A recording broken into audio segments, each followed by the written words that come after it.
कांग्रेस सोमवार को जम्मू कश्मीर विधानसभा चुनाव के लिए अपना घोषणा पत्र जारी किया और केंद्र शासित प्रदेश के लोगों से वादा किया कि वह ये सुनिश्चित करेगी कि केंद्र सरकार केंद्र शासित प्रदेश को फिर से राज्य का दर्जा प्रदान करे। पार्टी ने प्रदेशवासियों से समावेशी और जवाबदेह शासन प्रदान करने का वादा किया है।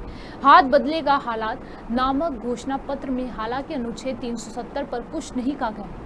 केंद्र की प्रधानमंत्री नरेंद्र मोदी की अगुवाई वाली सरकार ने 5 अगस्त 2019 को जम्मू कश्मीर से संबंधित संविधान के अनुच्छेद 370 को निरस्त कर दिया था और राज्य को जम्मू कश्मीर और लद्दाख नाम से 2 केंद्र शासित प्रदेशों में तब्दील कर दिया था। कांग्रेस ने वादा किया कि वे विस्थापित कश्मीरी पंडितों की वापसी और पुनर्वास के लिए अनुकूल माहौल बनाने के लिए और ठोस कदम उठाएगी। शासन के मोर्चे पर पार्टी के समावेशी और जवाबदेह शासन प्रदान करने का वादा किया और कहा कि अब वे ये सुनिश्चित करेगी कि केंद्र सरकार जम्मू कश्मीर को राज्य का दर्जा प्रदान करे। पार्टी ने दरबार मूव बहाल करने का भी संकल्प लिया है।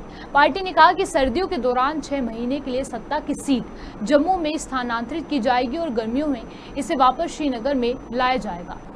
पार्टी कार्यालय में अखिल भारतीय कांग्रेस समिति के मुख्य प्रवक्ता पवन खेड़ा और जम्मू कश्मीर के अध्यक्ष तारिक कर्रा द्वारा जारी घोषणा पत्र में पार्टी ने कहा कि हम दरबार मूव के पक्ष में पहले विधानसभा सत्र में प्रस्ताव पारित करके कर्मशेष श्रीनगर और जम्मू में ग्रीष्मकालीन और शीतकालीन राजधानियों की 139 साल पुरानी परंपरा को बहाल करेंगे।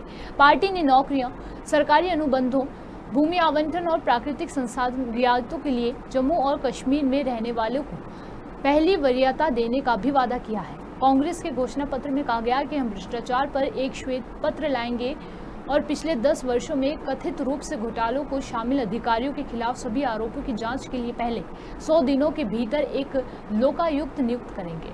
पार्टी ने लोगों की शिकायतों के त्वरित निवारण, अपने अपने निर्वाचन क्षेत्रों में विकास को सुनिश्चित करने के लिए सभी निर्वाचित विधायकों को सशक्त बनाने का संकल्प लिया है।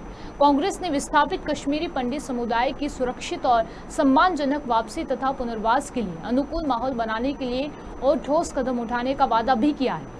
पार्टी घोषणा पत्र में कहा गया कि पूर्व प्रधानमंत्री मनमोहन सिंह के कश्मीरी पंडितों के पुनर्वास कार्यक्रम को पुनर्जीवित किया जाएगा और इसे पूरी तरह से लागू किया जाएगा। पार्टी ने कहा कि हम विस्थापित कश्मीरी पंडित समुदाय की सुरक्षित और सम्मानजनक वापसी तथा पुनर्वास के लिए अनुकूल माहौल बनाने के लिए और ठोस कदम उठाएंगे। अखिल भारतीय कांग्रेस कमेटी यानी कि AICC के मुख्य प्रवक्ता पवन खेड़ा और प्रदेश कांग्रेस कमेटी प्रमुख तारिक हमीद कर्रा ने ये पार्टी कार्यालय में घोषणा पत्र जारी किया। अनुच्छेद 370 बहाल किए जाने के मुद्दे पर कांग्रेस के रुख के बारे में पूछे जाने पर खेड़ा ने कहा कि जम्मू कश्मीर में इंडिया गठबंधन सरकार के लिए एक साझा न्यूनतम कार्यक्रम का मसौदा तैयार करने के वास्ते एक समिति गठित की जाएगी। अनुच्छेद 370 बहाल करना कांग्रेस के सहयोगी नेशनल कॉन्फ्रेंस का मुख्य चुनावी मुद्दा है।